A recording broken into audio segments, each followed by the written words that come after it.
안녕하세요. 자, 이번 강의에서는요, 그 트리 기반 방법에 앙상블 기법을 섞은 그런 클래시파이어를 설명하도록 하겠습니다. 따라서 이번 강의에서는 이제 대표적으로 쓰이는 배깅, 랜덤 포레스트, 부스팅 이 세 가지 방법이 어떻게 작동하는지에 대해서 이제 간단한 예를 들어서 설명할 거고요. 자, 마지막으로 앙상블 방법의 장단점에 대해서 설명하도록 하겠습니다. 네, 첫 번째 방법으로 배깅부터 설명하도록 하겠습니다. 자, 배깅은 이제 bootstrap aggregation 혹은 이제 배깅이라고 불리는 방법인데요. 이제 통계적 학습 방법의 분산을 줄이기 위한 방법, general procedure라고 볼 수가 있습니다. 즉, 지금 챕터에서는 tree-based method만 설명하고 있지만 이 배깅은 tree-based method뿐만 아니라 다양한 방법론에 적용이 가능합니다. 하지만 이런 tree-based method인 의사결정 나무를 만들 때 굉장히 유용하기 때문에 이 장에서 설명하도록 하겠습니다. 일단 기본 개념부터 설명하려면 이제 IID 데이터를 우리가 기본적으로 가정을 하죠. 그래서 그 IID 데이터가 Z1, Z2, Zn 이렇게 n개가 주어져 있다고 가정을 할게요. 그럼 여기에서 우리가 어떠한 정보를 알아낸다고 할 때 대표적으로 population mean이 있겠죠? 혹은 population variance도 우리가 알고 싶을 거고요. 자, 이거를 추정하려면 sample mean을 주로 쓸 거란 말이에요. 자, 그거를 우리가 z바라고 둘게요. 그러면 summation of zi를 자, 데이터의 개수 n으로 나눠준 이 에스티메이터를 사용하게 되겠죠. 그러면 여기서 이제 우리 궁금한 게 sample mean이 이 population mean을 얼마나 정확하게 나타낼 수 있는가? 이게 또 중요하겠죠. 자, 그걸 나타내는 지표가 바로 variance가 있습니다. 이게 uncertainty라고 했었죠. 불확실성. 그래서 즉 variance가 낮으면 낮을수록 좋은 에스티메이터라고 할 수가 있습니다. 그래서 variance of z바를 구해보면 variance of 1 over n summation of zi 이렇게 되겠죠. 자, 1 over n 같은 경우엔 상수니까 제곱을 해서 나가게 되고요. 그 다음에 summation of zi 같은 경우에서는 여기 IID 혹은 independent라고 가정을 했기 때문에 단순히 모든 z에 대해서 이렇게 다 더해주면 될 거예요. 그렇죠? 그럼 총 n개가 있겠죠? 그래서 n 나누기 n제곱 variance of z1 이때 이제 우리가 가정을 하나 해야 되는데요. 요 observation의 variance가 시그마 제곱이라고 줄게요. 자, 그렇게 되면 n분의 시그마 제곱이 되고요. 요 값은 n, 샘플 사이즈가 커지면 커질수록 즉 정보량이 많으면 많을수록 작아지는 경향이 있습니다. 즉 샘플 민이 population 민을 점점 더 정확하게 표현한다. 이렇게 표현할 수가 있겠죠. 자, 다시 말해서 이제 observation을 평균을 하면요. 분산이 줄어드는 효과가 있어요. 즉 샘플 사이즈가 많아지면요. 좋은 건데요. 일반적으로 우리가 데이터 분석을 할 때는 트레이닝 셋이라는 걸 하나만 가지고 하잖아요. 즉 샘플 사이즈 n이 주어진 어떤 고정된 상태예요. 이걸 더 늘리기가 굉장히 어렵습니다. 그래서 여러 개의 멀티플 트레이닝 셋이 없다는 혹은 추가적인 샘플을 우리가 가질 수 없다는 걸 의미하고요. 그런 의미에서 이러한 방법으로 이 베리언스를 줄이는 것은 굉장히 프랙티컬하지 않다, 실용적이지 않다라고 할 수가 있겠네요. 이러한 단점을 이제 개선하기 위해서 나온 게 배깅이고요. 배깅은 이름에서 알 수 있듯이 bootstrap aggregation이라고 했었죠. 그래서 그냥 심플하게 bootstrap을 적용해서 우리 샘플 사이즈를 인위적으로 늘리는 방법이라고 이해하실 수가 있습니다. 그래서 방법을 설명을 하면요. 일단 여기 트레이닝 셋이 하나 주어졌을 때 이거를 이제 중복을 허용해서 여러 개의 트레이닝 셋으로 다시 만들어내는 거예요. 그래서 총 이제 B개를 만들어낸다고 할게요. B는 충분히 큰 숫자라고 둘 수가 있고요. 자, 이 각각의 이제 우리가 새로 만들어낸 트레이닝 셋을 기반으로 해서 디시전 트리를 하나 만들 수가 있겠죠. 어떤 트리가 이렇게 나올 거예요. 그 다음에 여기 두 번째도요. 어떤 트리가 나올 건데요. 첫 번째 트리랑은 조금 모양이 다를 수가 있습니다. 왜냐하면 여기서 사용한 트레이닝 셋이랑 두 번째 트리에서 사용한 트레이닝 셋이 조금은 다르잖아요. 그래서 이제 모양이 조금 다 달라질 수가 있어요. 이것도 이제 마찬가지로 이런 모양이 나올 수가 있겠죠. 자, 이렇게 되면 이 트리를 기반으로 저희가 할 수 있는 게 어떠한 인풋 혹은 프리딕터 값이 주어지면 여기 첫 번째 트리에 대한 predicted value, 그 다음에 이것도 두 번째 트리에 대한 이제 predicted value, 이것도 이제 마지막 FB에 대한 predicted value가 각각 나오게 될 거예요. 자, 그러면 이제 맨 마지막에 어떻게 하냐면 이걸 이제 합쳐주는 과정을 거칠 거거든요. 그런 과정을 이제 각각의 나무에서 얻었던 predicted value를 averaging을 합니다. 자, 이러한 과정. 그래서 이렇게 우리가 prediction 값을 구하는 것을 배깅이라고 부릅니다. 자, 하지만 이제 방금 설명한 배깅이 맨 마지막에 각각의 트리의 predicted value를 averaging 할 수 있다는 것은 이제 regression 트리에만 적용이 가능해요. classification 트리 같은 경우에서는 결국 어떠한 그룹, 뭐 A 그룹에 속할 거냐, B 그룹에 속할 거냐, 혹은 C 그룹에 속할 거냐, 이런 문제잖아요. 그래서 predicted value가 결국 수치가 아니라 어떠한 클래스로 주어지기 때문에 averaging을 못해요. 그래서 classification에서는 이제 조금 다른 절차를 가지고 저희가 배깅을 할 건데요. 일단 절차는 똑같아요. 일단 트레이닝 셋에서 with replacement로 다양한 트레이닝 셋을 새로 만들어내고요. 그걸 기반으로 해서 디시전 트리를 만드는데 이번에는 classification problem을 위한 디시전 트리를 이렇게 만들어내요. 그럼 각각의 트리가 다 모양이 조금씩 다르겠죠? 네, 이걸 기반으로 해서 만약 이게 A다. 그리고 어떤 인풋이 들어갔을 때 이거는 B고 이거는 다시 A다. 그래서 대부분이 A고 뭐 소수가 B가 있다라고 하면요. 맨 마지막에 합치는 게 아니고 이제 가장 많은 수의 클래스가 나온 게 무엇이냐. 즉 여기에서 말하는 majority of both 요거를 시행을 합니다. 그래서 가장 많은 클래스를 최종 결과물로 주어지는 게 이제 classification tree에서의 배깅의 procedure라고 할 수가 있습니다. 자, 사실 이 majority of vote, 요거는 이런 전략은요, 처음 보시는 건 아니고 KNN에서도 했었어요. 그래서 기본적으로 여기 이런 식으로 여러 가지가 있을 때 새로운 포인트가 만약에 여기 가운데 있다. 그리고 K가 4다. 라고 하면 이 점을 중심으로 해서 가장 가까운 점 4개를 찾아내고요. 그 중에 가장 많은 클래스가 뭐냐? 이때 파란색이죠. 그러니까 이것도 이제 파란색으로 예측을 하자. 이것도 같은 의미에서 majority of vote 요거를 시행했다고 보시면 됩니다. 자, 이렇게 배깅의 이제 regression과 classification의 모두에 해당하는 배깅의 이제 장단점을 좀 설명을 할 건데요. 단점부터 설명하자면 기존의 decision tree는 예를 들어서 뭐 x1이 10보다 작으면 A 클래스고 x1이 10보다 크면요 B 클래스로 두어라. 이렇게 하면 굉장히 직관적이고 이해하기 편하죠. 하지만 배깅 같은 경우에서는 이 최종 결과물이 어떠한 트리 때문에 나왔는지 몰라요. 이 트리 때문에 나왔을 수도 있고요. 이러한 모양의 트리 때문에 나왔을 수도 있고요. 그 사이에 굉장히 많은 다양한 모양의 트리들이 있겠죠. 그래서 어떠한 트리 때문에 나온지 모르기 때문에 해석이 굉장히 어려운 경우가 많습니다. 자, 그리고 이제 수백 개의 트리들이 혹은 뭐 수천 개의 트리들이 있기 때문에 어떤 변수가 뭐 이렇게 예측하는데 중요한 것인가? 당연히 그 절차도 알 수가 없죠. 그래서 우리가 이런 것들을 블랙박스, 왜 이러한 결과가 나왔는지 전혀 해석이 안 된다라는 의미로 이렇게 표현을 하기도 합니다. 하지만 그럼에도 불구하고 이런 interpretation power를 떨어뜨림에도 불구하고 배깅을 사용하는 이유는요. prediction power가 굉장히 향상되기 때문에 그래요.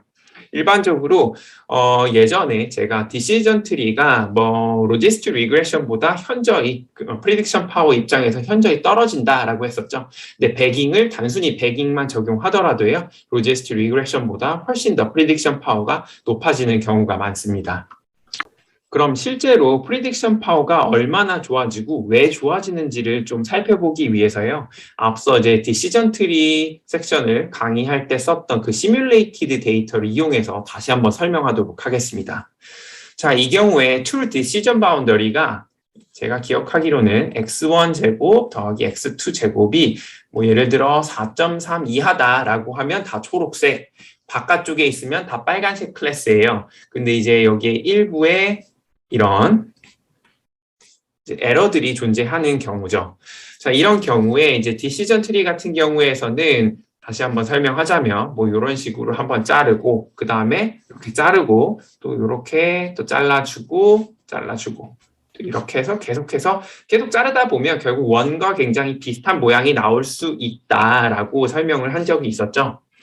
자, 이 백인 같은 경우에서는 그러한 굉장히 다양한 모양의 디시전 트리들이 있을 거예요. 어떤 것들은 여기서 이런 식으로만 잘려 있을 수가 있고요.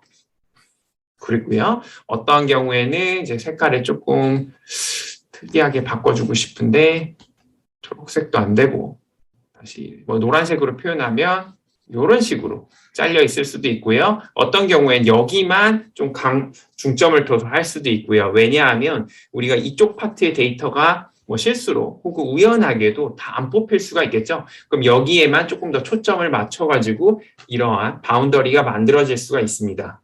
그래서 이러한 다양한 모양의 디시전 바운더리가 이제 나중에는 결국에는 메이저리티 보트를 사용해서 합칠 거예요. 합치다 보면 어떻게 되냐면 여기에 그려진 실선 보이시나요?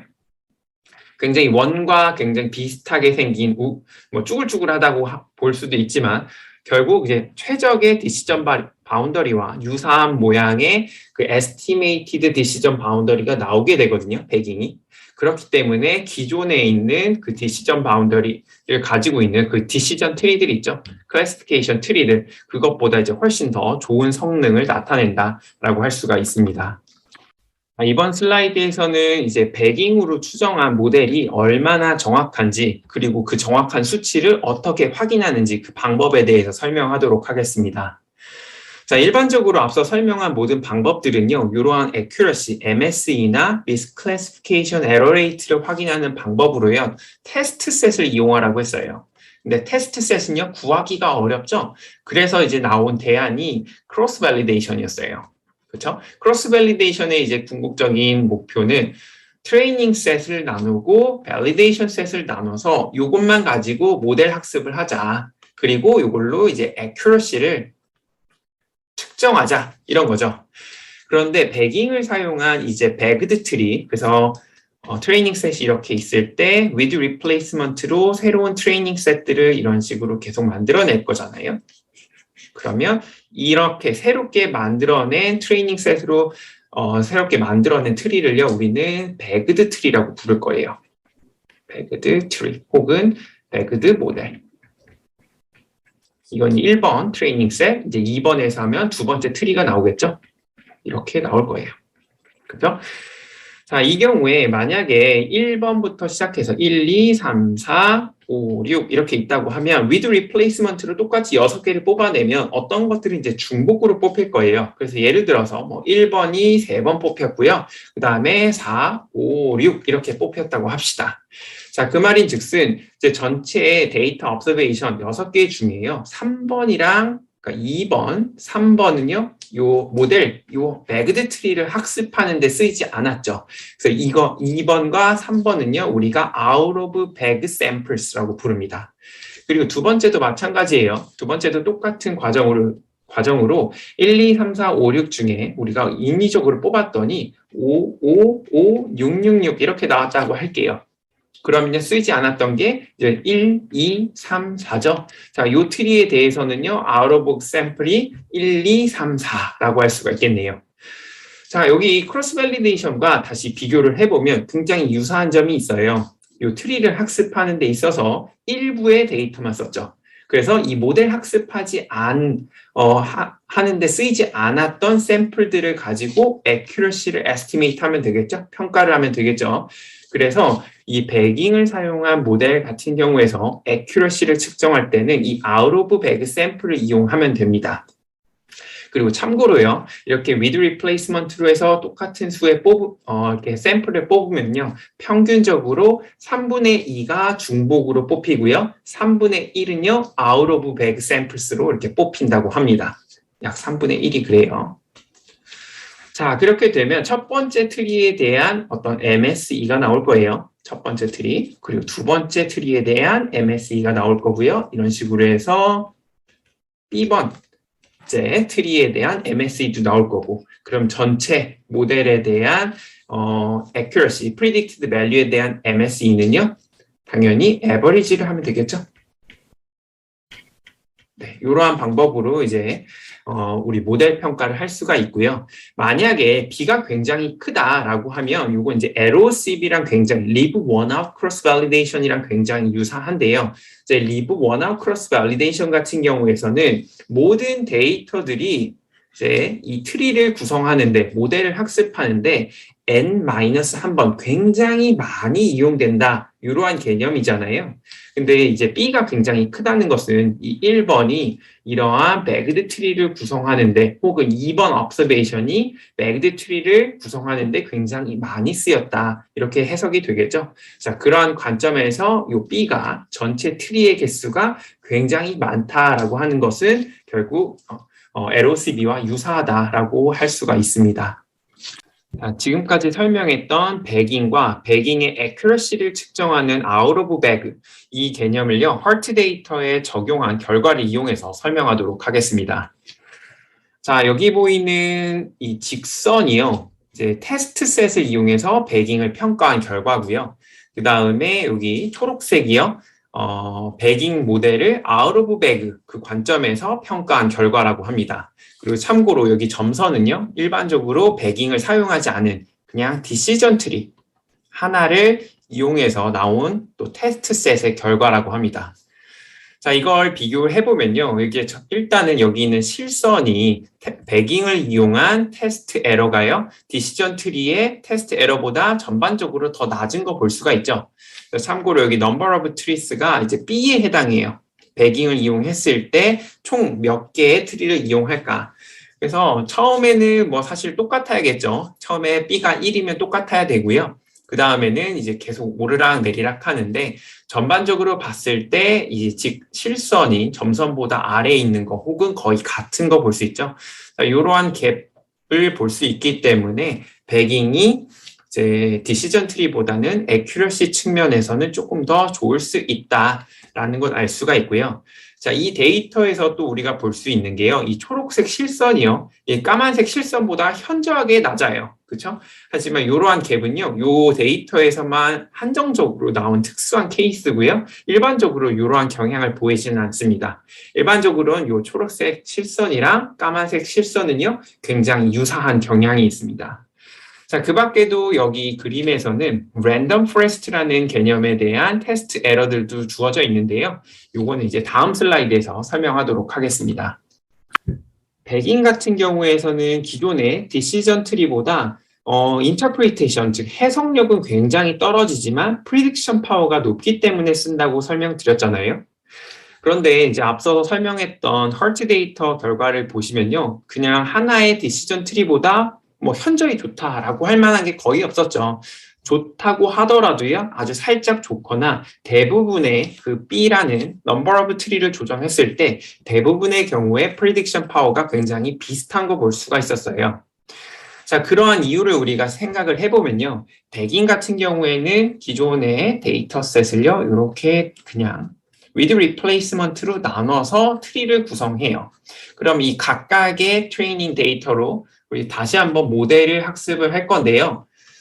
자, 여기 있는 트레이닝 데이터와 여기 있는 트레이닝 데이터는 필연적으로 비슷할 수밖에 없습니다. 그래서 우리가 number of tree를 굉장히 많이 구성하더라도요. 어떻게 되냐면 이 트리들이요.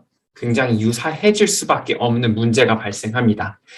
즉 아까 제가 베리언스를 줄이기 위해서 베리언스 오브 Z반의 N개의 데이터가 있을 때 이런 식으로 주어질 것이다 라고 하면서 n이 증가하면 0으로 갈 것이다 라고 했는데요. 자, 여기에 선제 조건은 뭐였냐면 independent.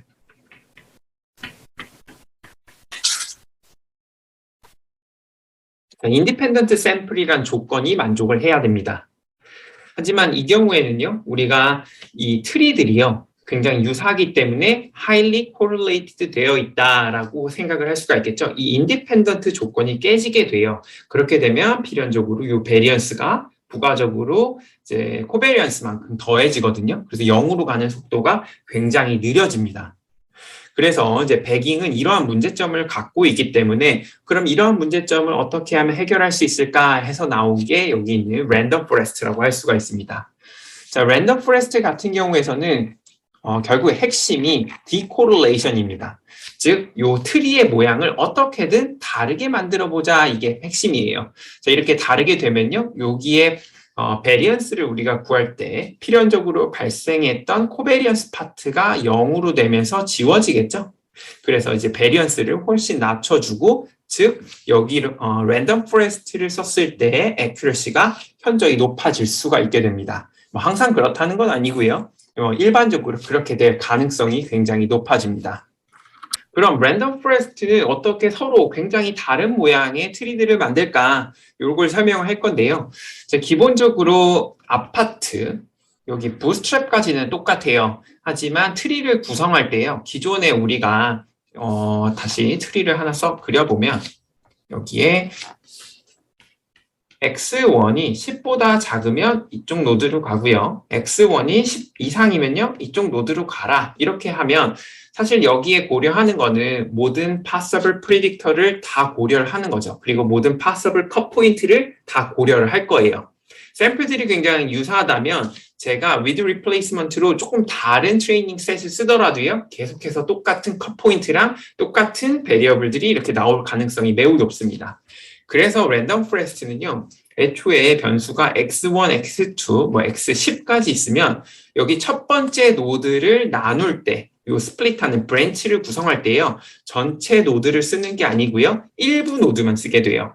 그래서 m개의 프리딕터만 쓰는데요. 주로는요. 루트 p개만큼 씁니다. 루트 10은 대략적으로 한 3 정도 되겠죠? 그래서 첫 번째 노드를 구성할 때 x1, x2, x3만 써서 브랜치를 만들고요. 두 번째 노드도요. 고려할 때요. x1부터 x10을 다 쓰는 게 아니고 또 임의로 랜덤하게 뭐 x2, x5, x10 이렇게만 또 하고요. 이쪽에서 브랜치를 만들 때도요. 또 랜덤하게 다 지우고 뭐 x1, x7, x9 이런 식으로 해서 또 만들어서 그것들만 고려하기 때문에 이제 앞 전반부 부스트래핑 프로세스는 다 같더라도요. 여기 트리를 만들어내는 과정이 달라서 굉장히 서로 다른 모양의 트리를 구성할 수 있습니다. 자, 이런 방법으로 랜덤 포레스트는 전혀 다른 모양의 트리를 구성해서요. 이제 오히려 프리딕션 파워를 더 높이는 효과를 갖게 됩니다. 다시 헐트 데이터로 돌아와서요. 백인 모델이랑 랜덤 포레스트의 애큐러시를 다시 한번 비교해 보도록 하겠습니다. 자, 아까 설명한 것처럼요. 검은색이랑 초록색은 배깅의 테스트 에러, 그 다음에 아웃 오브 배그 에러라고 할 수가 있고요. 그 다음에 여기 보이는 노란색이랑 파란색이요. 랜덤 포레스트의 테스트 에러, 그 다음에 아웃 오브 배그 에러라고 할 수가 있는데요. 여기서 보시면 현저한 차이가 보이죠? 일단 테스트 에러가 랜덤 포레스트가 배깅보다 훨씬 작다. 그 다음에 아웃 오브 배그에서도요. 마찬가지로 훨씬 작다. 그리고 참고로요. 아까도 설명했지만 이 데이터에서는 특이하게 이제 테스트 에러랑 아웃 오브 배그의 에러가 굉장히 차이가 큰데요. 뭐 이건 일반적인 건 아니에요. 여기에서만 특별히 나타나는 겁니다. 그리고 이제 랜덤 포레스트 같은 경우에 일단 스플릿 할 때 썼던 여기 프리딕터의 개수가 굉장히 성능을 좌우하는 경우가 많거든요. 그리고 아까 제가 m은요 일반적으로 루트 p를 쓴다고 하긴 했는데요. 항상 루트 p를 쓸 필요는 없고요. 뭐 2분의 p, 뭐 3분의 p 이렇게 쓰셔도 무방합니다. 자, 이 경우에서는 가장 일반적인 루트 p를 썼고요. 자, 헐트 데이터의 프리딕터의 개수는 13개여서요. 이 m을요 4로 고정을 했다고 합니다. 참고로 랜덤 포레스트 같은 경우에서는 이제 로우 디멘셔널 뿐만 아니라 하이 디멘셔널 데이터셋에서도 이제 정확도가 굉장히 높다고 알려져 있습니다. 그래서 이제 진 익스프레션 데이터에 랜덤 포레스트를 적용한 결과를 설명할 건데요. 이제 먼저 진 익스프레션 데이터부터 설명하도록 하겠습니다. 진 익스프레션 데이터는요, 이제 349명의 환자의 조직 샘플에서 측정된 4,718개의 유전자 발현 측정 값으로 구성되어 있고요. 즉, 이제 샘플 사이즈 N이 349인데 P가 4,718이니까요. 훨씬 N보다 P가 크다고 할 수가 있겠죠. 그래서 이제 이거는 하이 디멘셔널 데이터다라고 할 수가 있고요. 이제 인간에는 약 2만 개의 유전자가 있고 개별 유전자는 특히 세포, 조직 및 생물학적 조건에서 다른 수준의 활성 또는 발현을 가지고 있다고 해요. 저도 이 파트는 잘 모르니까 그냥 책에 적혀 있는 대로 설명을 하는 거고요. 이제 그리고 각 환자 샘플에는요, 약 15가지 수준의 qualitative label이 있다고 합니다. 그래서 이제 정상 또는 이제 14가지의 다른 유형의 뭐 암, 뭐 이런 것들이 있대요. 뭐 스킨 캔서, 런 캔서, 뭐 이런 것들이 있겠죠. 자, 그리고 이제 트레이닝 셋에서 가장 큰 분산을 갖는 500개의 유전자를 기반으로 해서요, 암 유형을 예측하기 위해서 랜덤 포레스트를 적용했다고 하고요. 이제 각각의 observation들을요, 트레이닝 셋과 테스트 셋으로 무작위로 나누고 세 가지 다른 값의 스플리팅 베리어블 m을 이용해서요, 즉 루트 p도 이용하고 뭐 2분의 p 뭐 이런 다양한 m을 이용해서 이제 트레이닝 세트에서 우리가 랜덤 포레스트를 적용했다고 합니다. 여기 보이는 그림이요. 이제 진 익스프레션 데이터에 랜덤 포레스트를 적용한 결과라고 합니다. 이때 이제 사용한 m은요. 이제 p, 이렇게 p를 쓰면 앞서 설명했던 배깅이랑 똑같게 되겠죠. 그래서 배깅, 그 다음에 m이 2분의 p, m이 루트 p 이렇게 사용한 결과를 각각 이렇게 테스트 클래시피케이션 에러를 나타냈다고 합니다. 앞서 제가 데이터 설명할 때 n과 p를 좀 잘못 설명한 것 같은데요. 뭐 여튼 15개의 클래스를 예측하는 게 여기에서의 문제고요. 그 다음에 500개의 프리딕터를 이용을 했다고 합니다. 뭐 여하튼 간에 이 경우에도 n이요, p보다 현저히 작은 건 변함없기 때문에요. 하이 디멘셔널 데이터에서 랜덤 포레스트 혹은 배깅이 얼마나 잘 작동하는가, 얼마나 예측을 잘하는가 이걸 나타내는 거에는 이제 큰 변화가 없을 것 같습니다. 자, 이렇게 함수를 보면요. 결국에 노란색 선이 가운데 있고요. 이제 파란색 선이 살짝 위에 있는 거 거의 비슷하죠. 사실은 넘버 오브 트리가 증가함에 따라서요. 그 다음에 초록색 선이요, 이제 루트 P를 이용한 기존에 많이 사용하는 랜덤 포레스트의 결과인데요. 자, 여기에서도 보면 알 수 있듯이 이제 배깅을 사용한 모델보다 랜덤 포레스트가 현저히 애큐러시가 좋다라고 하는 걸 볼 수가 있습니다.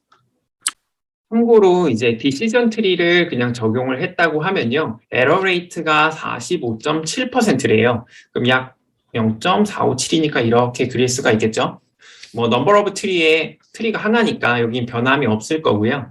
자, 이걸 보면요. 배깅이랑 랜덤 포레스트보다 현저히 애큐러시가 떨어지는 거 볼 수가 있죠.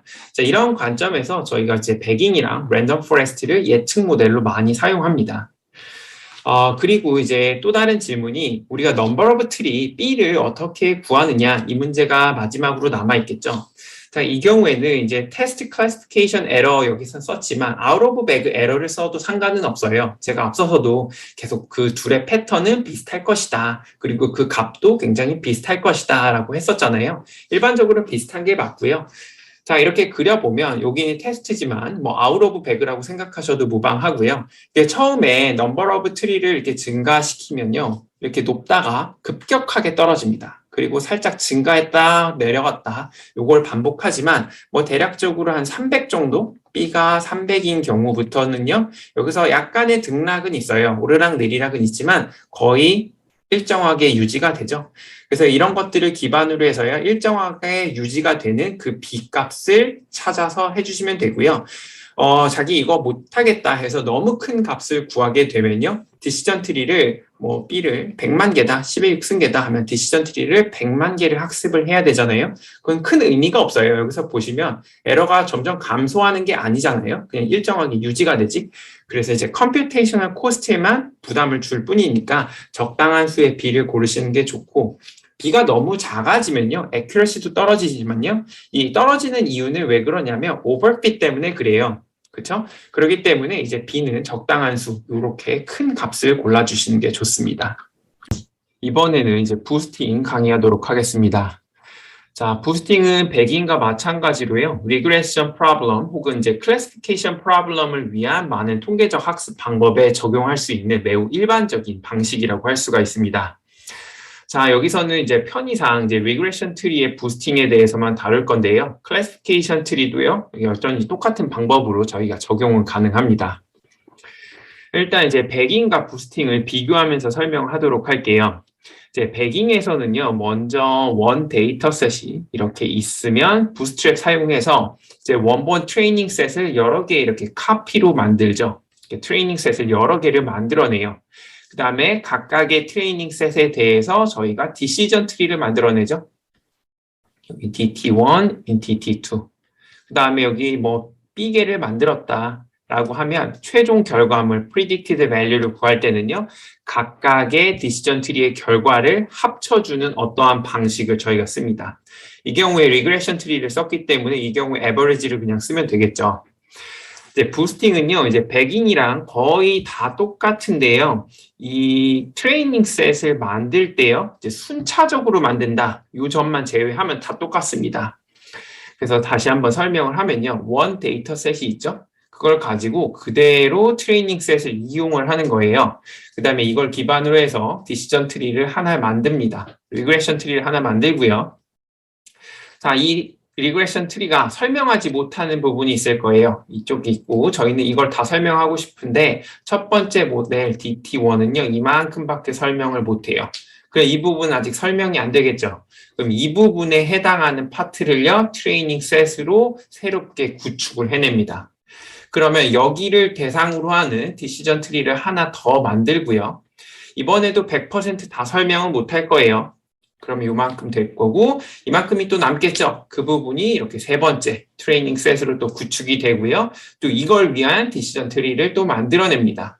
자, 이런 방법으로 해서 최종 결과물이 나올 거고요. 그걸 또 마지막엔 최대 다 합쳐주는 방식으로 해서 predicted value를 구하는 방법이 부스팅이라고 할 수가 있습니다. 부스팅을 이제 통계적 용어를 이용해서 다시 한번 설명을 하면요. 먼저 어떤 커런트 모델이 트레이닝 셋을 이렇게 학습을 할 거예요. 그러면 이 파트를 이제 학습을 잘한다라고 하면요. 학습하지 못하는 이 파트를 뭐라고 부르죠? 저희는 이 파트를 residual, 잔차라고 부릅니다. 자, 이렇게 잔차가 발생하면요. 이게 생각보다 너무 크다 이렇게 생각을 할 수가 있고요. 그러면 이 파트를 잘 설명하는 모델을 다시 만들어내고 학습을 하면 다시 한번 이만큼 설명을 못하는 부분이 또 발생을 하죠. 그럼 이렇게 잔차를 업데이트를 하고요. 이 업데이트된 잔차를 또 설명하는 모델을 순차적으로 계속해서 적용을 하다 보면 잔차가 어떻게 돼요? 점점 줄어들겠죠? 이렇게 돼서 이제 부스팅이 이 트레이닝 셋을 굉장히 학습을 잘하는 그런 효과를 얻을 수가 있게 됩니다. 자, 부스팅을요, 이제 싱글 디시전 트리랑 비교를 한번 해볼게요. 디시전 트리 같은 경우에서는 일단 굉장히 이제 이 잔차를 그냥 줄이는 게 목적이잖아요. 근데 여러 개의 트리를 만들 수는 없는 그런 상황이기 때문에 먼저 그로잉을 하는데 그로잉이 이제 터미널 노드가 굉장히 많은 굉장히 큰 트리를 구성을 합니다. 하지만 이 경우에 이제 오버피팅 이슈가 발생할 수가 있기 때문에 필요 없는 것들은 이렇게 계속해서 프루닝을 해주는 작업을 하겠죠. 하지만 굉장히 빠릅니다. 결국에는 트리를 하나만 가지고 하기 때문에요. 부스팅은 그에 반해서요. 여러 개의 트리를 만들어내요. 이렇게 하나, 그 다음에 뭐 또 전혀 다른 모양으로 또 이렇게 만들어내는 거죠. 그걸 몇 개? B개를 해요. 이제 백인이랑 똑같은 방식이죠. 그리고 이 모양을 굉장히 다르게 하는 게 중요하잖아요. decorrelation 뭐 이렇게 표현을 했죠. 그러다 보니까 이 트리의 모양, 트리의 깊이를 굉장히 낮춰주는 게 또 굉장히 중요하다고 합니다.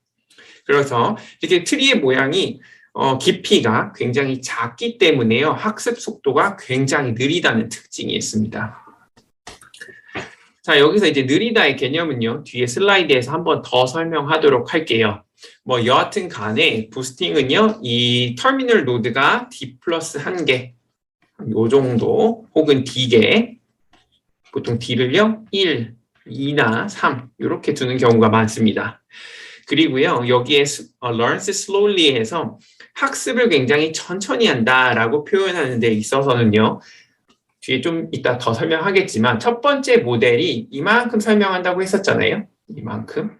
그런데 이만큼 설명한다고 치더라도요. 이거를 첫 번째 모델이 이만큼 설명하니까 나머지 잔차 부분에 대한 모델을 새롭게 구축해야지 이렇게 하진 않고요. 이렇게 설명을 했을 때 좀 지우고요. 잘 하는구나. 하지만 혹시 우리가 오버핏 이슈가 발생했을 수도 있고요. 혹은 어떠한 에러가 발생했을 수도 있기 때문에 설명하더라도요. 이 부분을요. 전부 다 받아들이지 않고요. 이 람다만큼만 받아들여요.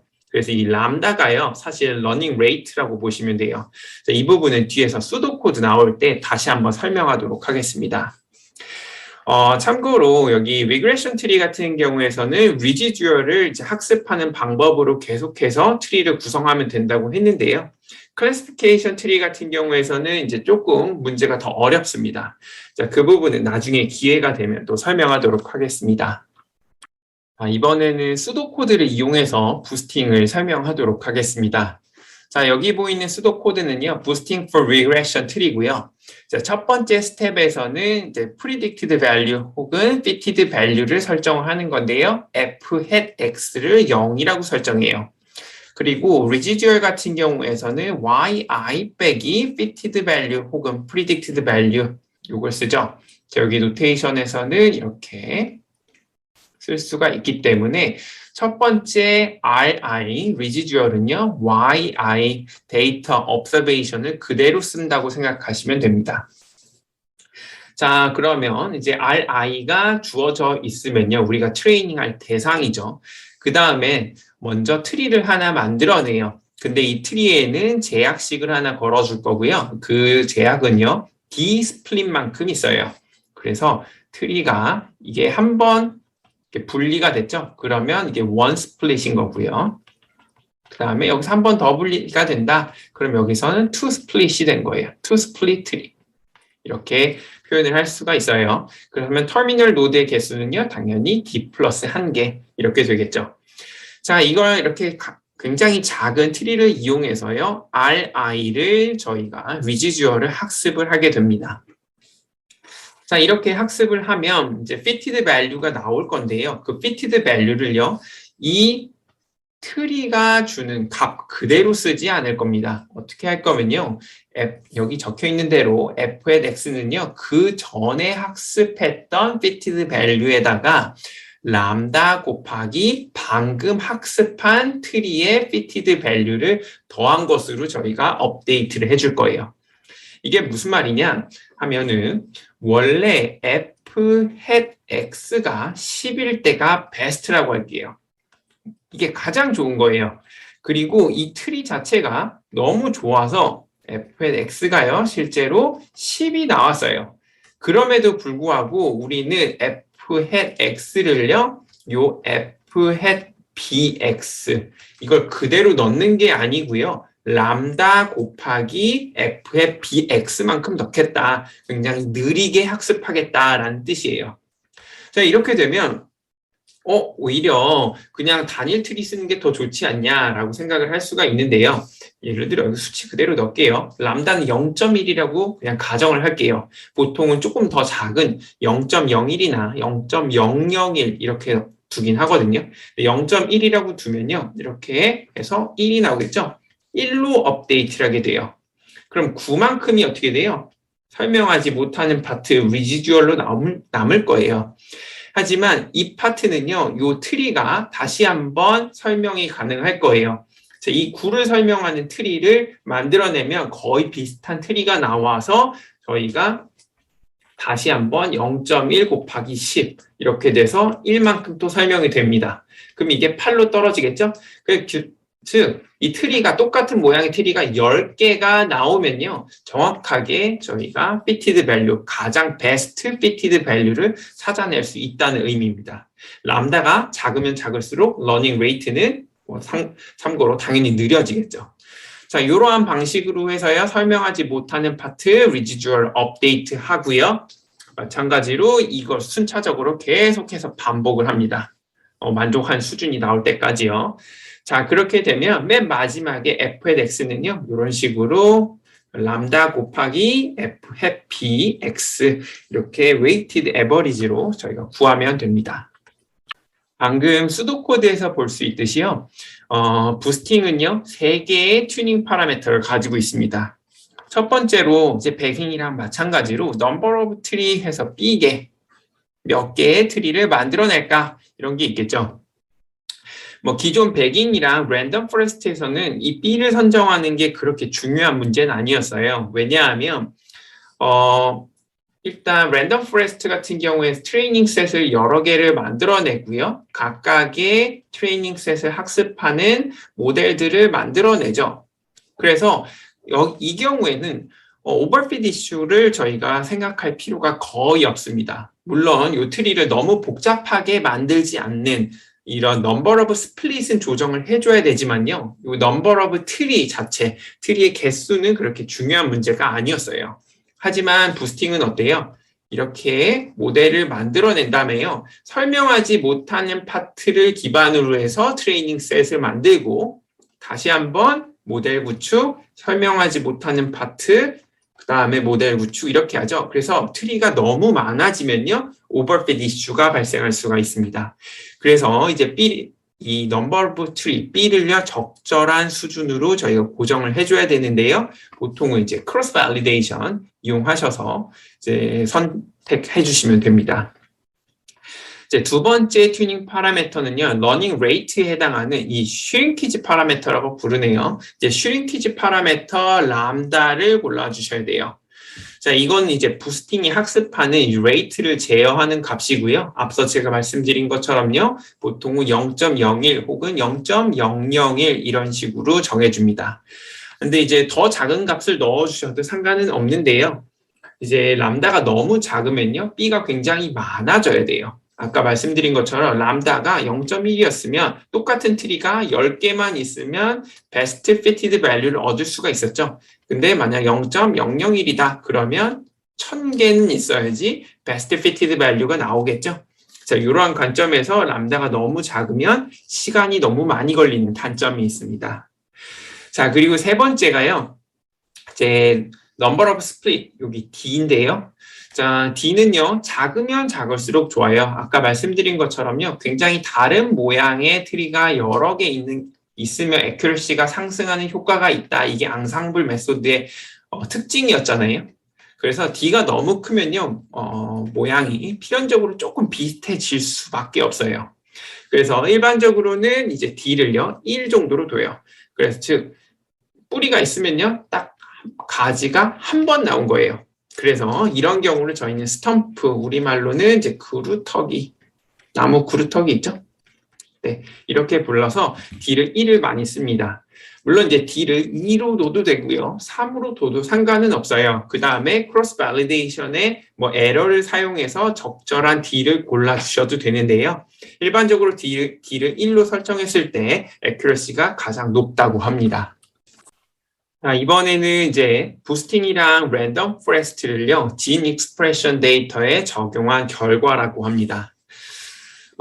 여기 있는 이 노란색이요, 부스팅 뎁스, D가 1로 설정했을 때, 그 다음에 하늘색이요, 부스팅에서 D가 2로 설정했을 때, 그 다음에 초록색이 랜덤 포레스트를 적용한 결과라고 합니다. M은 루트 P, 그냥 decorrelated 트리를 만들기 위해서 설정한 거라고 했죠. 그리고 보통 이게 디폴트 값입니다.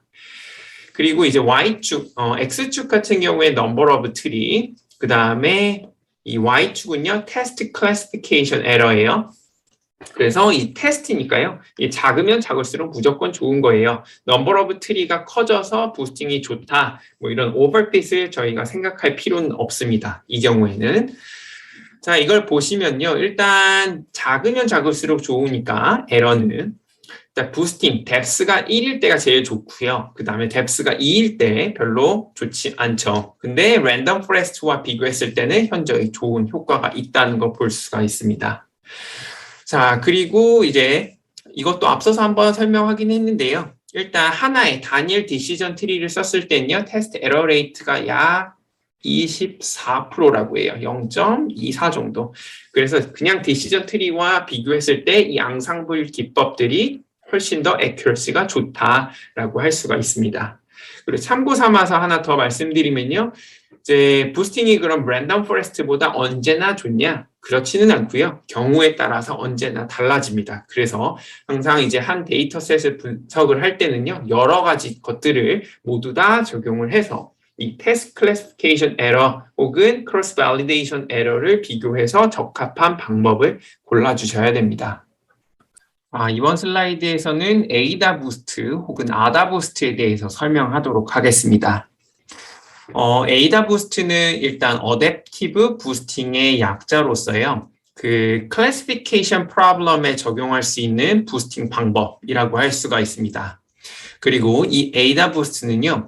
이 학습에 이용된 개별 분류기의 클래시파이어에 서로 다른 가중치를 두는 게 이제 특징입니다. 이걸 줘서 이제 최종 클래시파이어를 만들어낸다고 할 수가 있고요. 그 다음에 클래시피케이션 문제에서 제가 앞서서는 그 결과값이 0 아니면 1로 이런 식으로 코딩을 했었죠. 근데 이거를요, 이제는 마이너스 1 혹은 1. 그래서 1번 그룹이면 마이너스 1, 2번 그룹이면 1 이런 식으로 인코드를 하겠습니다. 자, 이렇게 되면 이제 나머지는 기존 부스트랩이랑 사실상 거의 프로시저 자체는 똑같아요. 먼저 반복 추출로요, 데이터를 추출하는데요. 가장 첫 번째 스텝에서 그냥 트레이닝 셋을 그대로 쓰신다고 보시면 돼요. 자, 그리고 이 트레이닝 셋을요, 디시전 트리를 이용해서 학습을 합니다. 자, 그리고 이렇게 학습을 하고 나면요, 이 디시전 트리가 아까도 설명했지만 항상 트레이닝 셋을 다 학습을 할 수 있는 게 아니겠죠? 이 정도는 잘할 거고요. 이쪽은요, 에러가 발생할 거예요. 자, 이 경우에 리그레션 문제가 아니고 클래시피케이션 문제이기 때문에요. 저희 여기에서는 이제 에러 레이트, 오분류율이 나올 거예요. 그래서 이 오분류율을요, 저희는 엡실론 B라고 둘게요. 그럼 여기서 엡실론 B가 나올 거예요. 자, 엡실론 B를 기반으로 해서요, 저희 가중치 알파 B를 만들어낼게요. B는 1이겠죠, 여기서. 자, 알파 B는 어떻게 디파인 되냐면, 이제 1/2 곱하기 로그 1 빼기 엡실론 B 나누기 엡실론 B 이런 식으로 두는데, 자, 이렇게만 보면 이해하기 어렵겠지만, 엡실론 B가 0에 가깝다라는 거는 좋은 클래시파이어 라고 할 수가 있겠죠. 자, 엡실론 B가 0이라고 하면 요 로그 안에 있는 텀이 어떻게 돼요? 거의 무한대에 가깝겠죠. 즉, 알파 B가 굉장히 커지는 효과가 발생될 거예요. 만약에 엡실론 B가 거의 오분율이 너무 높아, 1에 가깝다, 굉장히 크다, 뭐 2분의 1보다 크다, 뭐 2분의 1에 가깝다. 그러면 나쁜 클래시파이어. 사실 2분의 1이면 어떻게 돼요? 거의 랜덤 개수죠. 그래서 2분의 1이 최악이라고 생각하고 설명할게요. 자, 2분의 1을 넣으면 어떻게 돼요? 로그 안에 있는 요 텀이 2분의 1 나누기 2분의 1이 되고요. 그럼 로그 1이 되겠죠? 그래서 알파 B는 굉장히 0에 가까워지죠. 사실 가깝다라고 표현할게요. 2분의 1이 최악이고 뭐 2분의 1에 가까운 살짝 작은 정도. 그러니까 이러한 특징을 갖고 있습니다. 자, 그러면 이 알파 B를 어떻게 쓸 거냐라고 하면요. 이 알파 B는요. 다음 데이터셋을 구축할 때 사용할 거고요. 마찬가지로 최종 예측치를 저희가 예측할 때도 이렇게 가중평균의 그 웨이트로 사용할 예정입니다. 뭐 이 최종 예측치, 여기에서 가중치로 사용한다는 거는 이제 합리적인데 다음 데이터 분포를 업데이트한다는 게 무슨 뜻인지 잘 이해가 안 되실 거예요. 자, 그 부분을 좀 설명하기 위해서 좀 다시 다 지우고 할게요. 일단은 제가 앞서 설명한 것처럼요. 지금 프로블럼 세팅은요. 마이너스 1 아니면 1인 거예요. 그래서 이 안에 있는 것부터 설명을 할게요. 일단 이게 이제 데이터 분포를 업데이트하는 방법인데요. 일단 이게 트레이닝 셋이고요. 다음 데이터를 업데이트를 할 때 이만큼을 곱해서 업데이트를 해라 라는 뜻이에요.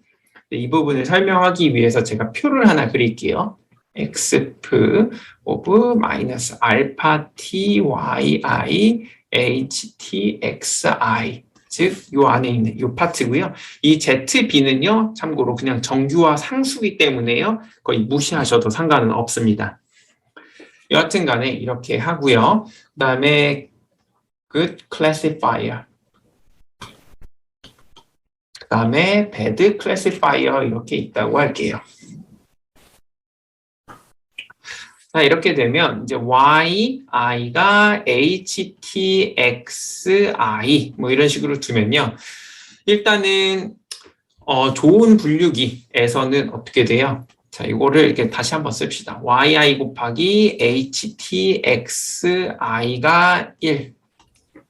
자, 요게는 거의 0이 될 거고요.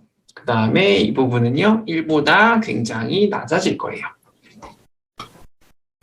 자, 알파 t가 이렇게 된다고 아까 설명했었죠. 이 웨이트 자체는요. 자, 그 다음에 yi가 만약에 htxi와 다르다라고 하는 말은요, 결국 yi 곱하기 htxi가요, 마이너스 1이다. 이런 뜻이죠. 둘은 동치죠. 자, 이렇게 되면요, 그 클래시파이어에서는요, 이게 훨씬 1보다 훨씬 커지는 숫자, 요거는 1보다 조금 커지는, 뭐, 요런 경우가 나올 거예요. 일단 이제 성능 좋은 분류기가 이제 맞춘 경우에는요, 여기 보시면요, 어때요? 거의 0에 가깝거나, 이제, 혹은 이제 다를 확률은요, 굉장한 경우는요, 1보다 굉장히 큰, 이러한 값이 나올 거고요. 이제 별로 안 좋은 것 같은 경우에서는 이게 맞추더라도 웨이트, 이 파트가 굉장히 작고, 혹은 틀리면 조금 더 크게, 이런 식으로 줄 거예요. 그런 식으로 해서 기존에 이런 웨이트를 줘서 업데이트를 하는 방법으로 데이터셋을 새롭게 만들어낸다고 보시면 됩니다. 솔직으로만 설명하면 에이다부스트 거의 이해를 못 하실 것 같아서요. 이제 간단한 예를 그림으로 준비를 해왔습니다.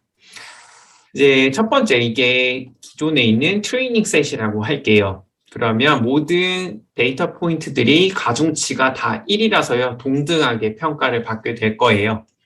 그래서 이제 AWS에서는 가장 스톰 트리, 가장 심플한 트리를 먼저 넣어가지고요. 그다음에 에러 레이트를 계산한다고 했었죠. 그래서 처음에 H1, 그래서 어떤 스톰 트리를 적용을 했더니 이제 왼쪽은 이제 majority vote에 의해서 다 플러스다, 1이라고 둘 거고요. 그다음에 오른쪽은 어때요? 마이너스가 5개, 플러스가 3개니까 마이너스라고 저희가 예측하는 게 합리적이겠죠.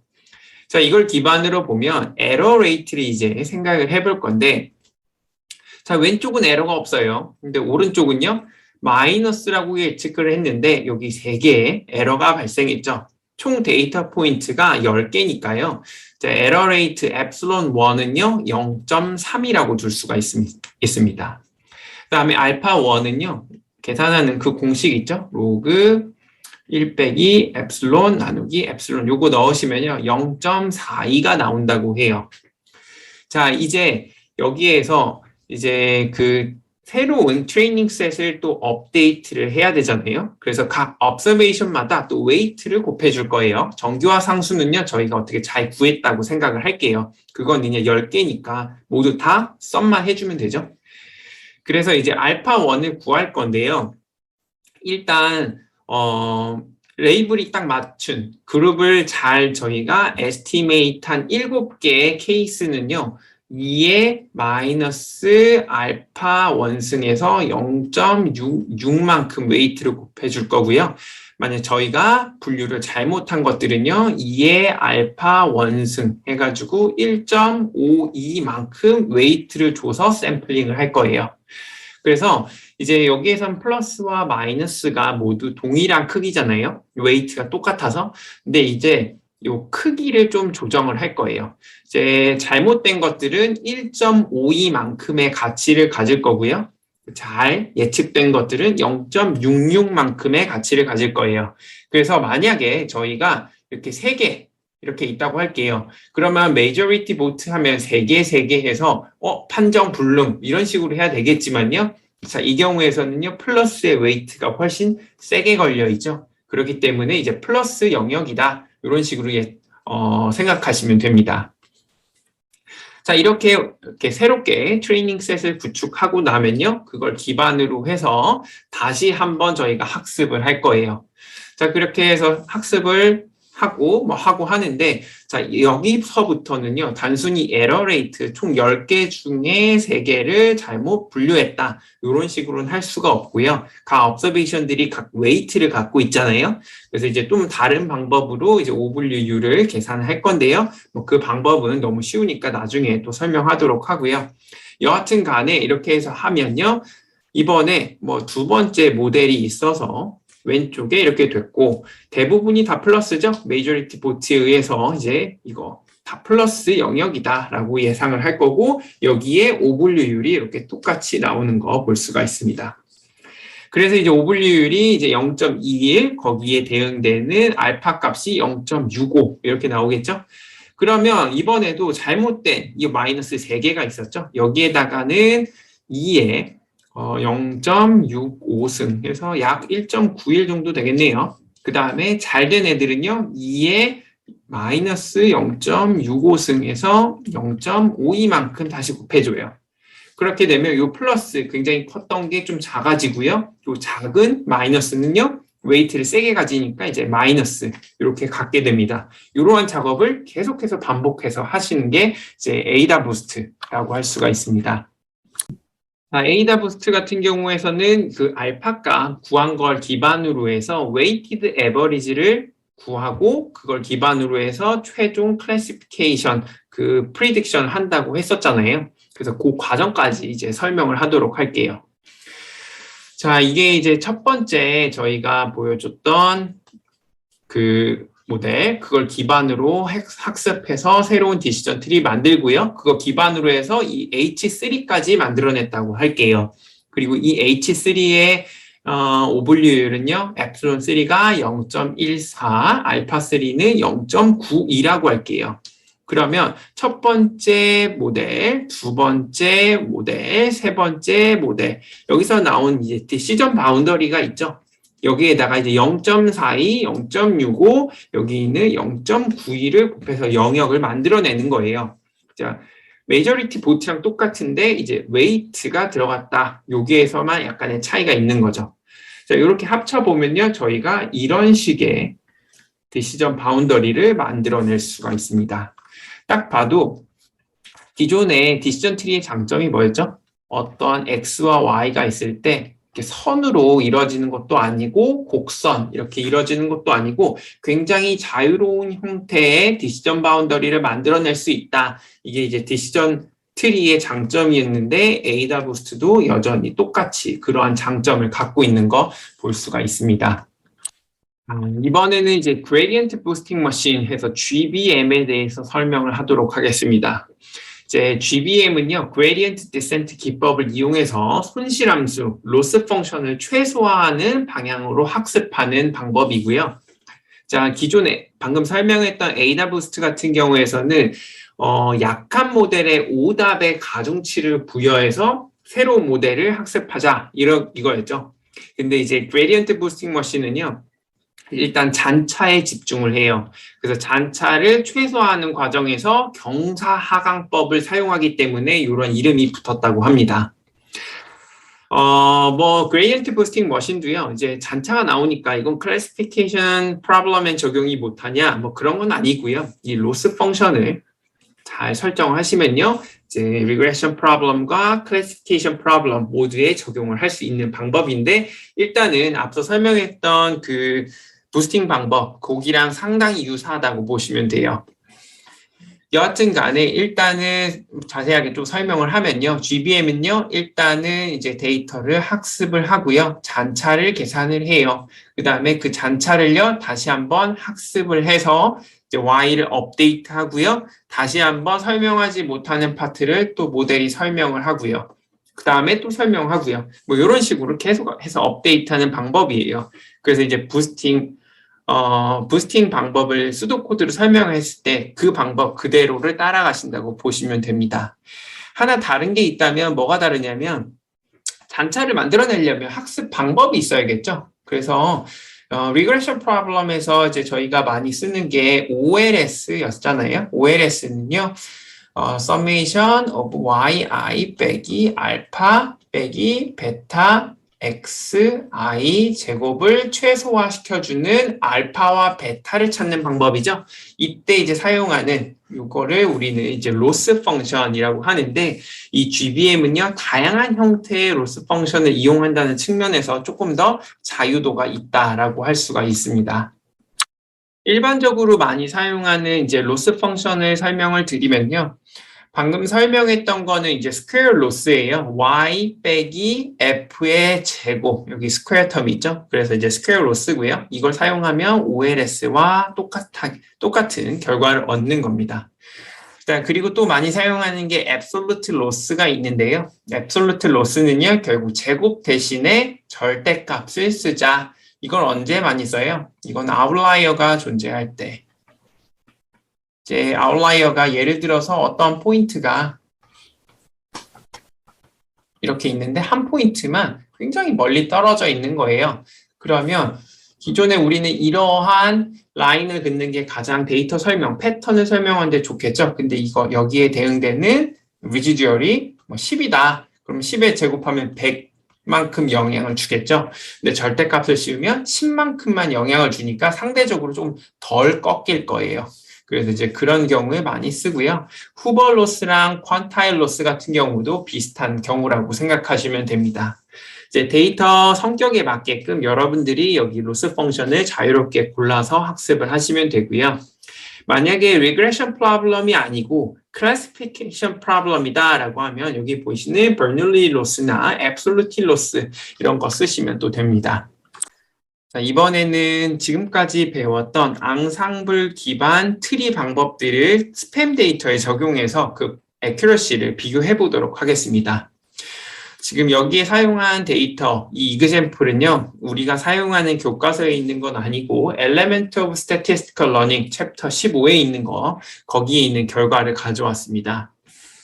자, X축은 number of tree고요. 이제 Y축은요, 이제 test error, 즉 에러는 작으면 작을수록 좋으니까요. 여기 있는 결과물들이 작은 값을 가지고 있으면 다른 결과 방법론보다 더 좋다라고 평가를 할 수가 있습니다. 자, 노란색은 배깅의 결과고요. 하늘색은 랜덤 포레스트, 초록색은요 그레디언트 부스팅을 사용한 결과인데요.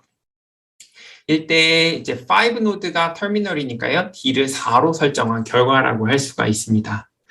자, 이거 보시면 여러분도 다 아시겠지만 이제 배깅이 제일 안 좋고요. 랜덤 포레스트가 중간, 그 다음에 그레디언트 부스팅이 제일 좋다. 이거 알 수가 있는데요.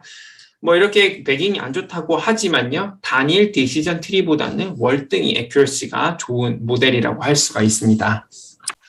자, 여기 보이는 결과는요. 또 다른 example에 적용한 결과인데요. 이것도 마찬가지로 Element of Statistical Learning 챕터 15에 있는 결과를 가지고 왔고요. 캘리포니아 하우징 데이터의 그 앙상블 기반 트리 방법들을 적용한 결과라고 합니다. 이것도 이제 Y축이 테스트 에러를 나타내기 때문에요. 그냥 Y가 가장 작은 값을 갖고 있는 게 가장 좋은 방법이다라고 평가를 할 수가 있습니다. 자, 랜덤 포레스트가 이제 주황색이랑 초록색으로 표현이 되어 있는데요. 여기 디코릴레이션 높이기 위해서 각각 M을요, 2랑 6으로 설정한 결과라고 하고요. 그 다음에 GBM을 depth를요, 4랑, 그러니까 즉 D를요, 4와 6으로 설정한 결과인데요. 딱 보시면요, GBM depth가 6일 때가 가장 좋죠. 그 다음이 GBM depth가 4일 때가 좋고요. 그 다음에 랜덤 포레스트 같은 경우에 M이 6일 때, 이때가 가장 좋고요. 그 다음에 M이 2일 때가 가장 안 좋다는 거 저희가 볼 수가 있습니다. 다시 한번 강조하지만요. 단일 디시전 트리보다 액큐러시는 좋고요. 그 다음에 이러한 결과는 일반적인 결과는 아니에요. 이 example, 이 데이터에 한정해서 GBM이 더 좋다. 그리고 GBM이 지금 depth가 6일 때가 4보다 더 좋죠. 그것도 이 데이터에 한정해서 나온 결과고요. 다른 데이터에서는요, 랜덤 포레스트 M이 2일 때가 가장 좋을 수 있습니다. 마찬가지로 이 GBM depth 4가요, GBM depth 6보다 더 좋은 결과를 줄 때도 있고요. 이번에 설명할 거는 이제 Variable Importance Measure라고 하는 건데요. 자, 앙상블 방법은 일반적으로 이제 단일 디시전 트리를 사용하는 것보다 예측력이 훨씬 더 좋다라고 했잖아요. 하지만 이제 단일 디시전 트리 같은 경우에서는 이 브랜치가 가지가 왜 생성되는지 저희가 하나하나 볼 수 있지만 앙상블 기법은 그럴 수가 없다고 해석력이 굉장히 약하다. 이 점도 설명을 드렸어요. 자, 그래서 이제 트리 컬렉션은요, 단일 트리보다 이제 해석하기가 굉장히 어렵지만요, 여기 보이는 Variable Importance Measure를 이용하면요, 어렴풋이나마 어떠한 Variable, 어떠한 프리딕터가 이 예측을 하는데 굉장히 중요한 역할을 했는가, 이런 것에 요약을 얻을 수는 있습니다. 뭐 자세한 내용은요, 이제 지니 인덱스 혹은 엔트로피 이거 앞에서 설명한 적이 있었죠? 자, 그런 것들을 이제 기반으로 해서 얼마나 이 베리어블들이 이 브랜치를 형성하는데 많이 기여를 했는가 거기에 대한 웨이티드 에버리지라고 하는 건데 뭐 자세한 건 이제 나중에 또 기회가 되면 설명하도록 하고요. 수식은 굉장히 간단하긴 합니다. 여러분들이 쉽게 이해하실 수 있을 거라고 생각이 돼요. 여튼 간에 이제 많이 브랜치를 이렇게 나누는데 x1이 한번 쓰였고요. 여기에 x1이 또 쓰였고요. 여기에 x1이 또 쓰였어요. x2는 여기 한 번만 쓰였다고 할게요. 그러면 이제 산술적으로 x1이 굉장히 높은 이제 이 매저 값을 갖게 되고요. x2는요 상대적으로 굉장히 작은 값을 갖게 돼요. 하지만 항상 그런 건 아니고요. 이 x1을 3번을 썼지만 오분류율이 거의 2분의 1에 육박한다. 하지만 여기 x2를 한 번 썼던 이 브랜치에 대한 오분류율은 거의 0이다 라고 하면 x2의 값이 훨씬 더 높을 수도 있습니다. 뭐 여하튼 다시 한번 자세한 건 이제 나중에 또 기회 되면 설명하도록 하고요. 이제 이그젬플을 이용해서 바로 설명하도록 할게요. 여기 보이는 거는요, 헐트 데이터에 적용해서 얻은 Variable Importance Plot이라고 할 수 있고요. 일단 값이 크면 중요한 변수라고 저희가 생각을 할 수가 있습니다. 이런 경우에 탈륨 같은 경우에 굉장히 브랜치 형성하는데 굉장히 많은 역할을 했다. 그 다음에 칼슘, 그 다음에 체스트 페인 이것도 굉장히 중요하다라고 할 수가 있습니다. 그리고 나서 이제 또 하나 중요한 게 그러면 여기 있는 FBS도 중요하냐?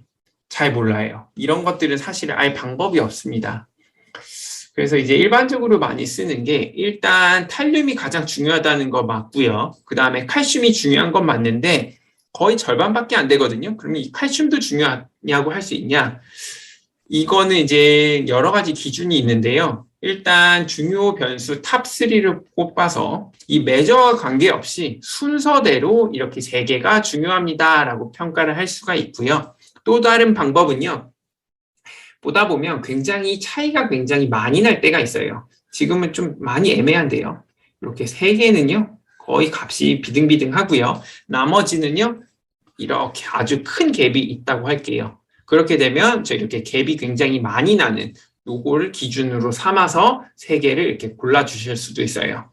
물론 이제 올드픽이 뭔지는 모르지만 이것도 값이 굉장히 크다고 할게요. 그러면 갭이 가장 많이 차이 나는 거는요. 맥스 HR부터죠. 그러면 요 4개를 이제 중요 변수 이렇게 고를 수도 있습니다.